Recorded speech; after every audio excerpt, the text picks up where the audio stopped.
बोकारो दिन भर में आज झारखंड विधानसभा विकास समिति की टीम क्यों पहुंची बोकारो, बताएंगे। विरंची नारायण और बेरमो के पूर्व विधायक बाटुल महतो विस्थापित के मुद्दे पर हुए आमने सामने, इसकी भी चर्चा करेंगे। नमस्कार, मैं हिमांशु हाजिर हूं बोकारो दिन भर लेकर। बोकारो की सुर्खियों में इलेक्ट्रो स्टील लिमिटेड में एक दुखद घटना, मजदूर मैदान में विस्थापितों की बड़ी पैमाने पर एकजुटता, इसकी भी बात करेंगे। साथ ही साथ कोरोना की स्थिति भी जानेंगे। चर्चा और भी खबरों पर करेंगे, लेकिन उसके पहले जान लेते हैं देश और दुनिया का हाल। नवजोत सिंह सिद्धू ने पंजाब कांग्रेस अध्यक्ष पद से दिया इस्तीफा। कोलकाता हाईकोर्ट ने फैसला सुनाया है कि भवानीपुर उपचुनाव रद्द नहीं होगा। भवानीपुर से ममता बनर्जी भी लड़ रही हैं चुनाव। भारत में 201 दिन बाद 24 घंटे में कोरोना के मामले 20,000 से नीचे आए। जम्मू कश्मीर के उरी में पकड़ा गया पाकिस्तानी आतंकवादी 19 साल का लश्कर आतंकी बाबर घुसपैठ करने की कोशिश कर रहा था।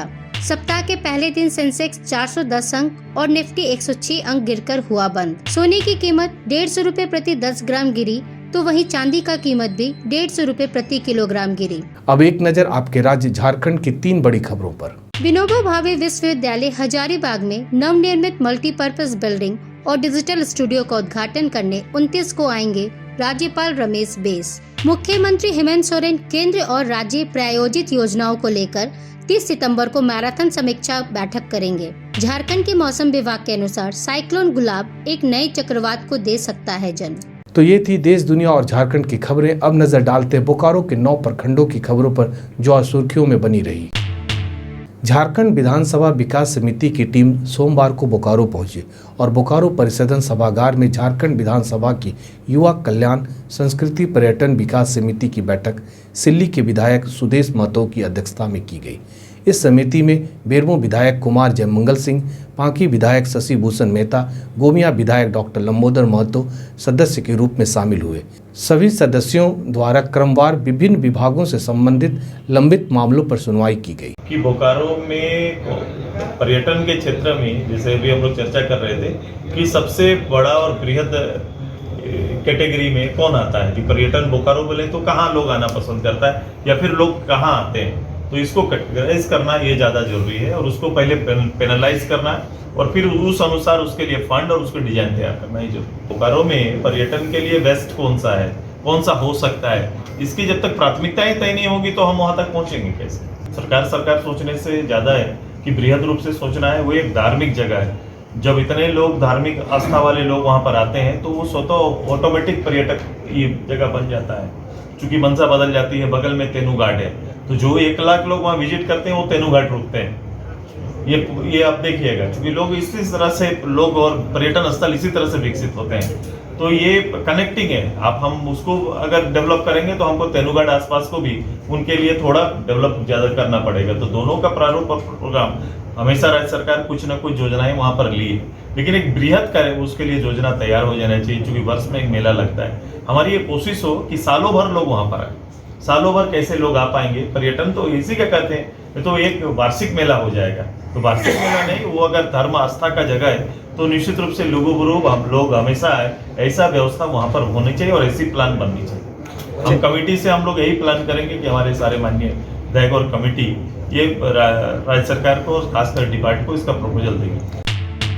बोकारो में सोमवार को भाजपा के वर्तमान विधायक और विपक्ष के मुख्य सचेतक विरंची नारायण और बेरमो के पूर्व विधायक बाटुल महतो विस्थापित के मुद्दे पर आमने सामने हुए। जहां बेरमो से भाजपा के पूर्व विधायक बाटुल महतो ने विस्थापित के मुद्दे को लेकर और नरकेरा में स्टेडियम बनाने के सवाल पर बोकारो के वर्तमान विधायक विरंची नारायण पर आरोप लगाते हुए विस्थापित के महासभा में बयान देते हुए विधायक विरंची नारायण पर जमीन की दलाली का आरोप लगाया था। नरकरा में स्टेडियम बने, अभी हमारे संरक्षक ने कहा कि स्टेडियम कहाँ बनना चाहिए। नरकरा में स्टेडियम को आप क्यों ले गए? सतनपुर के लोग क्या आपको गंद लगने लगे? सतनपुर का विकास की ज़रूरत नहीं है? सतनपुर के लोगों ने आपको वोट नहीं दिया है? आपको जवाब देना चाहिए। 2014 से 2019 तक आपको कई बार पेपर के माध्यम से, इलेक्ट्रॉनिक मीडिया के माध्यम से आपने इस बात को कहा है, तो आप तो दिग्भ्रमित स्वयं कर रहे हैं। दिग्भ्रमित हम लोग नहीं हैं, दिग्भ्रमित हम लोग स्पष्ट रूप से आपकी नीतियों को जान रहे हैं कि आप नरकरा में, चूँकि वहाँ पर मॉल बनेगा, वहाँ पर अपार्टमेंट बनेंगे, और वहाँ कहीं ना कहीं ज़मीन की दलाली आप प्रत्यक्ष अप्रत्यक्ष रूप से कर रहे हैं। ऐसे में बोकारो विधायक बिरंची नारायण ने पलटवार करते हुए क्या कहा, आइए सुनते हैं। 1 सप्ताह का समय दे रहा हूँ, या तो आप उसको उस आरोप को साबित करिए कि मेरे परिवार ने, मेरे पिताजी ने, मेरे परिजन ने कौन सा जमीन खरीदा, कितना जमीन खरीदा, आप साबित करिए। नहीं तो 1 सप्ताह का समय दे रहा हूँ, आप सार्वजनिक रूप से माफी मांगिए। और अगर आप सार्वजनिक रूप से माफी नहीं मांगेंगे, बाध्य होकर आपके खिलाफ न्यायालय के शरण में जाऊंगा, आपके खिलाफ मानहानि का मुकदमा दायर करूंगा। कम से कम 2 करोड़ रुपए का मुकदमा मानहानि का दाखिल करूंगा आपके खिलाफ, और आपका जो एक गुर्गा जिसने मेरे पिताजी का नाम लिया उसके खिलाफ, उन दोनों के खिलाफ मैं मानहानि का मुकदमा दायर करूंगा। इसलिए मैं उनको चुनौती देता हूं कि यदि एक भी अगर जो आरोप लगा रहे हैं वो साबित हो जाए, मैं राजनीति से संन्यास ले लूंगा, सार्वजनिक जीवन से संन्यास ले लूंगा। वेदांता ग्रुप की बोकारो के चंदन क्यारी स्थित इलेक्ट्रो स्टील लिमिटेड के अंदर बीती रात हुई एक दुखद घटना में 3 मजदूरों की मौत हो गई। प्रशासन मामले की जांच कर रही है। इलेक्ट्रो स्टील लिमिटेड के अनुसार तीनों एक लिफ्ट मेंटेनेंस कंपनी के कर्मचारी थे और लिफ्ट ठीक करने प्लांट आए थे और लिफ्ट पर काम करते वक्त दुखद हादसा हुआ। कंपनी ने मृतक कर्मियों के परिवारजनों के साथ हर तरह के सहयोग करने का आश्वासन दिया है। अब बात आज के कोरोना अपडेट की। बोकारो में पिछले 24 घंटे में कोरोना का एक नया मामला सामने आया, जिसके बाद बोकारो में कोरोना के केस की संख्या 5 हो गई है, जबकि 2558 सैंपल जांच के लिए जमा किए गए। वहीं जिले में कुल 7495 लोगों को कोविड का टीका लगाया गया। विस्थापितों के नियोजन, पुनर्वास, मुआवजा और सरप्लस जमीन की वापसी को लेकर बोकारो स्टील प्रबंधक के खिलाफ आर पार की लड़ाई का बिगुल फूंकते हुए संयुक्त विस्थापित संगठन अब उठ खड़े हुए हैं। रविवार को सेक्टर 4 मजदूर मैदान में विस्थापितों ने बड़े पैमाने पर एकजुटता का परिचय देते हुए सेल प्रबंधक को चेतावनी दिया और नियोजन, मुआवजा, पुनर्वास और सरप्लस जमीन की वापसी की मांग की। बोकारो विस्थापितों का आज का कार्यक्रम बोकारो विस्थापित मंच के द्वारा आयोजित था। विस्थापित समागम 64 मौजा के लोग विस्थापित हुए हैं और 64 मौजा के लोगों का यहाँ मिलान था और सभी लोगों का जुटान था। सभी लोगों का समागम में यहाँ पर बुलाया गया था और ये आज बोकारो कारखाना बसे 65 साल हो गया, लेकिन 65 सालों तक अभी तक बोकारो प्लांट में विस्थापितों की समस्याओं का निराकरण का पहल जिस ढंग से होना चाहिए नहीं हो पाया। इसलिए विस्थापित आज गुस्से में है, बौखलाहट है विस्थापितों में। बोकारो प्रबंधन के प्रति लोगों का रोष है और ये रोष जो आने वाले दिन में अगर बोकारो प्रबंधन नहीं चेतता है, अगर अपने बीच में नहीं समझता है, तो इस रोष का कोपभाजन बोकारो प्रबंधन को होना पड़ेगा।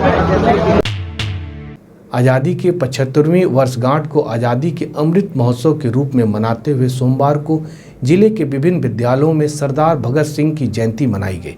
जिला जनसंपर्क कार्यालय और स्कूली शिक्षा साक्षरता विभाग के संयुक्त तत्वावधान में जिला मुख्यालय बोकारो मॉल के समीप विभागीय फिक्स्ड एलईडी स्क्रीन और चास बाजार स्थित फिक्स्ड एलईडी स्क्रीन पर शहीद भगत सिंह से संबंधित फिल्म का प्रदर्शन किया गया। अब जान लेते हैं बोकारो जिले के तापमान।